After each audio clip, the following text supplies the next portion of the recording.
Hello everybody and happy Saturday. It is Dewey's 24-hour readathon and I'm low-key participating this time, and I thought, why not? I should try to film some of my day as I read things and do things or whatever. I'm not gonna call it a vlog because I don't do that. But I can sit down in front of the camera periodically and tell you what's been going on. Whether this will be interesting or not, you'll have to let me know. So Dewey's 24-hour readathon started at 7 a.m. my time this morning, and it is currently about 8:30, so I'm gonna get a late start, but I expected that. I have some things I need to get done, adult things, and then I can relax probably this afternoon and get a lot of reading in.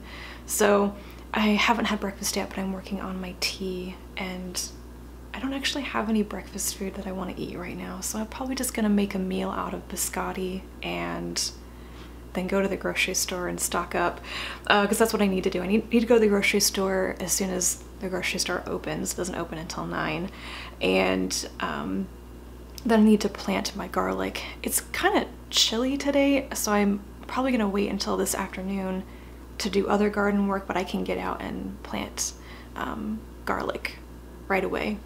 And I'll probably start reading for the readathon when I'm doing that, because I need to like go through all the garlic I harvested and pick out the cloves that I want to plant, and I need to break them all apart. And I will probably listen to my audiobook while I'm doing that. I just decided to finally start Howard's End by E.M. Forster this past week. I'm working on this really large 3,000 piece puzzle right now, and I really enjoy listening to audiobooks while I'm doing that. And as I finished reading 1491 by Charles C. Mann, I was really in the mood to continue on with something else, so I picked up Howard's End.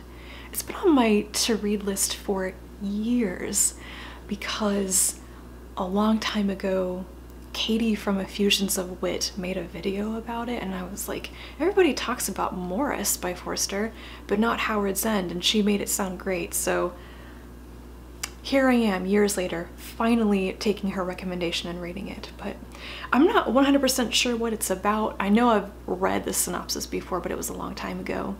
And so far it is sort of introducing these two Schlegel sisters. They're half English and half German, living in England, and I believe this is all set prior to the First World War, and it was also written before the World Wars. And so the relations between the English and the German, and England and Germany, and just the way that Europe feels, the way that society feels, is so interesting, because I'm used to reading fiction from this sort of time period that's heavily influenced by the World Wars. Even if the wars are not the focus of the story, it's still in the background because it changed the world so much. So I find that fascinating that that presence isn't there in this story. But I'm not that far into it. I'm about 20% into it, so we'll see. But when I do have time to read, my one plan that I want to read is to cherry pick the stories I'm interested in from this anthology, which is the Best Science Fiction and Fantasy of the Year, Volume 3, which is edited by Jonathan Strahan. And these are stories from 2008, and chief amongst them is a story by Ted Chiang that I thought I'd read before, but I was skimming the beginning of it yesterday and I didn't remember it at all. So I think there's a Ted Chiang story in here I haven't read, and that's very exciting. There's also one by Elizabeth Bear, Paolo Bacigalupi, Ian MacDonald, John Kessel, and that's John Kessel's Pride and Prometheus, which I believe won a Hugo Award as like a novelette. He's made a novel version of it in recent years, so this is the previous version. Stephen Baxter, Joan Aiken, which is funny. So these stories are from 2008, and I saw this story, Goblin Music, excuse me, from Joan Aiken, and I was like, she died prior to 2008. How did that happen? But in a complete coincidence, I got my book order from Small Beer Press yesterday, and one of the books I ordered is this, which is The Cereal Garden, The Complete Armitage Family Stories by Joan Aiken. I've already started reading it. It's middle grade short stories that were written between 1953 and 2008. And this is the complete collection that was published after her death, and it contains 4 stories that were previously unpublished, including Goblin Music. So that explains that. But I will probably read more stories from this today as well. I would really like to get through the anthology and get it out the door, because I am not going to keep it. But this is really appealing right now as well. And at some point I also need to read some chapters from Akata Warrior by Nnedi Okorafor. I'm close to halfway through this. I'm buddy reading it with Nicole, and I think we're both really enjoying it. It's gotten to the bit where it's starting to get intense and the plot is really picking up, and I'm excited, and I just could sit down and read so much of it in one go if I let myself, but I'm trying to not get super far ahead in the buddy read. So but yeah, I'm really enjoying this, and I really like just the no-nonsense tone of it. Okorafor is so good at not talking down to the younger reader, and I really appreciate that right now. So that is my plan for today. We will see if I actually manage that or not. But I'm going to finish my tea and finish my biscotti and work on my puzzle a little bit until it's time to go to the grocery store. So I will show you my puzzle before I go, because I'm having a lot of fun with it. And this is the puzzle that I'm working on right now. It's too big for my coffee table, so some of it is on the floor. I'm gonna have to transfer it to the wood floor in my bedroom probably today. It's 3,000 pieces. It's the Oceana puzzle from Ravensburger, and it's really pretty. I don't do a lot of Ravensburger puzzles actually, because mainly they do like photographic puzzles, and I prefer artwork like paintings or collages of paintings like this in my puzzles. I'm very picky about artwork. So this is a really nice one. It's really high quality. I'm glad I found it. So that is what I am working on today. What do you want? Huh?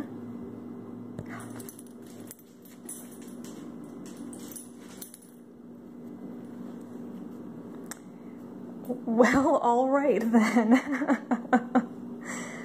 How you doing, Ava? You look at the camera? No? No? Okay. Well, that was a little interruption. This is the sad state of affairs for garlic this year. This is about half of what I usually get from my garlic harvest, but the bulbs are smaller this year and they are much less numerous. I had garlic that just disappeared or rotted in the ground or never came up. Well, hello, Ava. So now I'm going to sit down. I'm going to pull out all the largest bulbs that are good for planting, and I need to get 100 cloves. So it'll probably use up quite a bit of this, and then I will have to go beg garlic from my parents, which is fine. They plant a lot more garlic than I do. So Ava and I are going to sit here and listen to some Howard's End while I do this.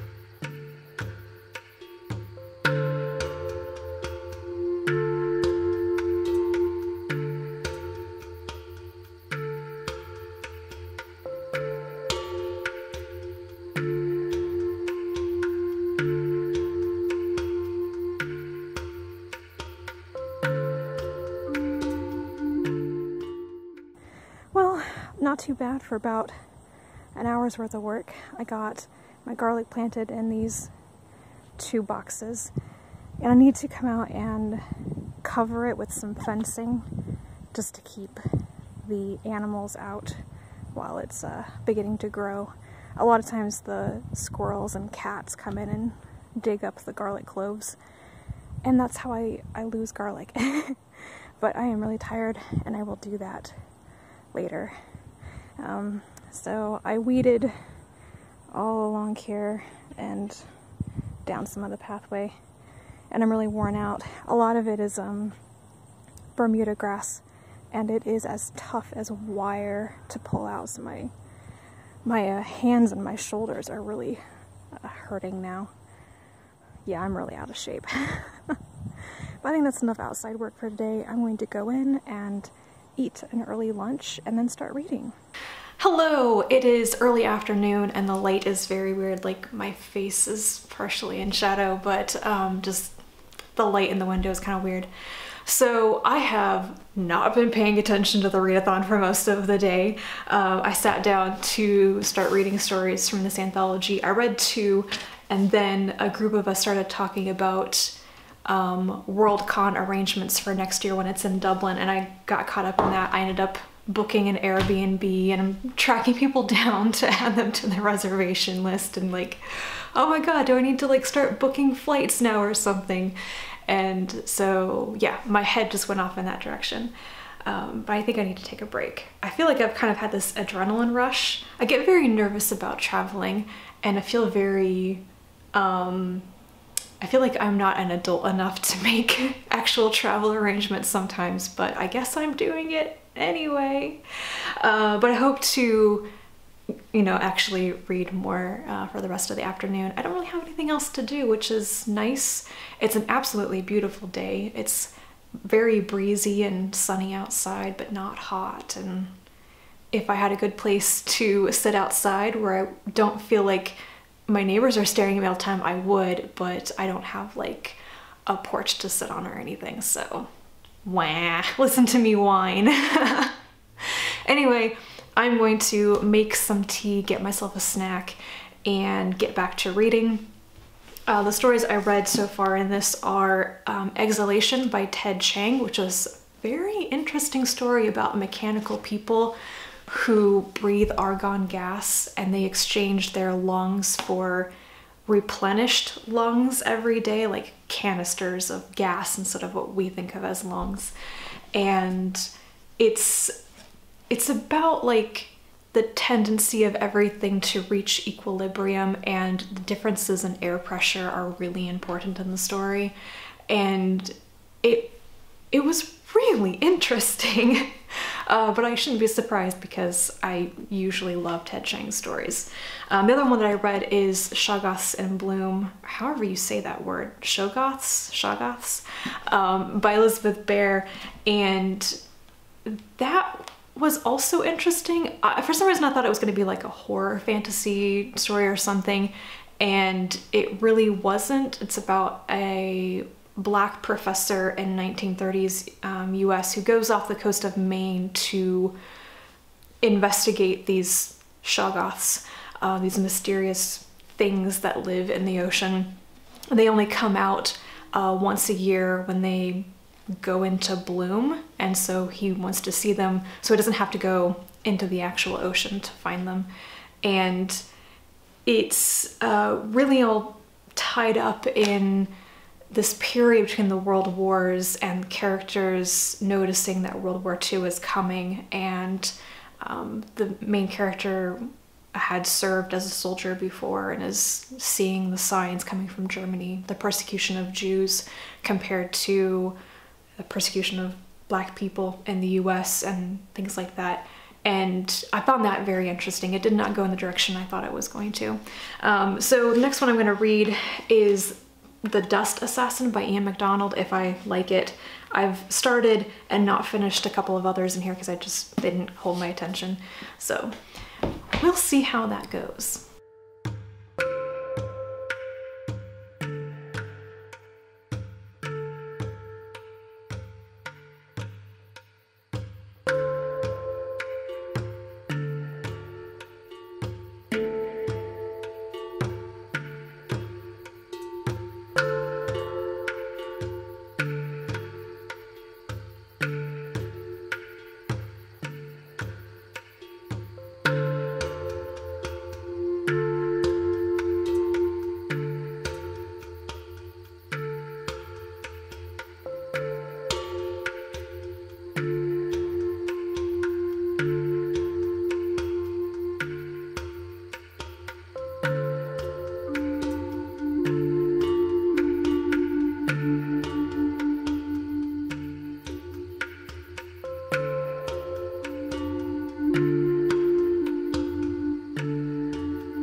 Hello everybody, I am back. It's about 5 o'clock now.